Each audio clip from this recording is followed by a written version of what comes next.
Well, good afternoon. I'm Brian Reagan. This is Tyler Kelly. And where are we at today, Tyler? We are in Matthew chapter 6, verses 16 through 18. For our Lunch on the Mountain. Lunch on the Mountain. And Tyler, if you don't mind reading those verses. Moreover, when you fast, do not be like the hypocrites with a sad countenance, for they disfigure their faces that they may appear to men to be fasting. Assuredly I say to you, they have their reward. But you, when you fast, anoint your head and wash your face, so that you do not appear to men to be fasting, but to your Father who is in a secret place, and your Father who sees in secret will reward you openly. All right. Well, we're just going to put that on silent for a moment.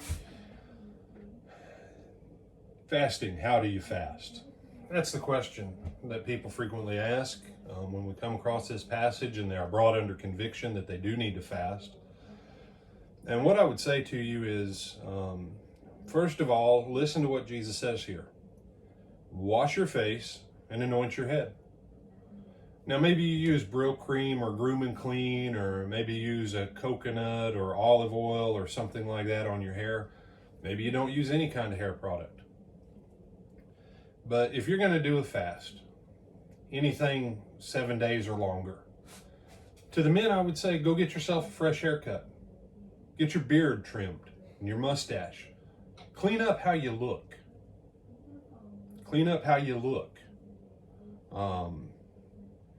And then, make sure your clothes, that they have energy and excitement to them, in the sense of, you don't want someone looking at you every time they see you and go, man, you look bad. Oh, man, those clothes look horrible. Oh, and you go, oh, yeah, I'm fasting for Jesus. Well, you might as well quit your fast then, because you just wasted the entire thing. Do what Jesus says here. Fresh shave. Product in your hair. You say, but I don't use product. Then fine. But make sure you wash your hair, wash your face each day while you're fasting. Be cleaned up. So that no one would think you're fasting. So that if anything, people go, man, he's having a great day today. That's the goal. And you say, well then, no, people thinking you're having a great day does not key them in that in your heart you're fasting with God. You're taking that time with God. Fasting occurs on 2 or 3 things. First of all, fasting is never when someone says, this past Lent season, my wife came across an article that they were encouraging people to give up stealing, lying, and pornography for Lent. Shouldn't you have already given those things up anyways? Okay. Oh, my word. Now, if you have a sin problem, then yeah, give up your sin during your fasting, and then keep it gived up. All right. But it's a bigger issue of, let's pretend this was Dr. Pepper.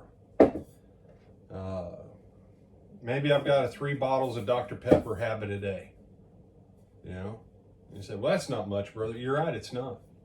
At one time I probably used to drink 6 cans, a 6-pack or so of Dr. Pepper a day, plus my coffee. And Lucky you. I was. And actually I was thinner and more trim than when I cleaned up and got all the sugars and excess out of my diet. Now, my wife will tell you it's because I stayed on my feet 12 hours a day selling and walking the car lot in 100-degree heat. And there might be some merit to that, but I'm not going to acknowledge that in any meaningful fashion. But, you start with something as simple as you give up your Dr. Peppers or your Coke or your sweet tea or your coffee. And you say, brother, what about caffeine headache? If I'm giving up coffee for 7 days, I will take Excedrin. I'm not going to pretend, because the caffeine is one thing, but me having a drink in my hand and that is the issue with me and coffee, is I'm used to having this coffee in my hand. I'm used to having a drink in my hand, and my drink is now coffee these days. Years ago it wasn't. Just is what it is. So when I give up coffee, I'm giving up that habit of something being in my hand. Coffee's not bad. Coffee's good. It's fine. But can I give up something good in order to pursue something better? Can I give up what is better in order to pursue what is best.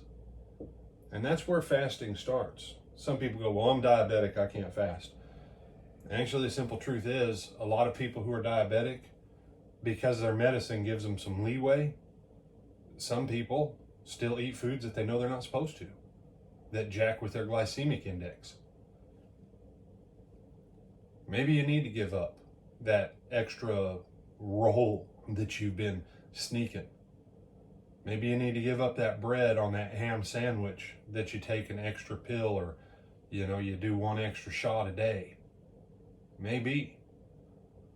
Because see, fasting, as Jesus is talking about, there's total fast, where you give up everything except water. But if you're just starting fasting, I'm saying to you, look at the stuff in your life. If you eat a Snickers bar for lunch and a Snickers bar at bedtime, then give up your Snickers. Okay? It's not essential. It's tasty, but it's not essential. You have some thoughts on this, Tyler? Debating. Because yes, I do love my ice cream Snickers that I get once every couple of days. Yeah. So for Tyler, a 7-day fast would involve no ice cream Snickerses. And they say, no, and here's what you do. The time that you would normally spend eating that ice cream Snickers, you spend that time reading the Bible, meditating on the Word, and spending some time in prayer, or you take that same time and you use it to go and maybe you help your neighbor pull some weeds out of their flower bed if they'll let you, or maybe their rain gutter is in a state of disrepair and their kids all live 300 miles away and don't have the opportunity really to come and help them take care of that. Maybe you go and help someone with that same time, that instead of an hour eating a meal, you spend that hour helping someone who genuinely needs help. That's really the goal of fasting. With that passage we quote from the Old Testament and what we see of fasting in the Bible, it's giving up good for better or better for best, so that when we come out of it, we've disciplined our flesh and strengthened our spirits. Because isn't what Jesus said to the apostles on the night in which he was betrayed? The spirit is willing, but the flesh is weak. They hadn't learned to discipline their flesh as his apostles yet. And the simple truth is, most of us haven't either. And so getting our flesh to not be the master of what we do is ultimately the goal of fasting.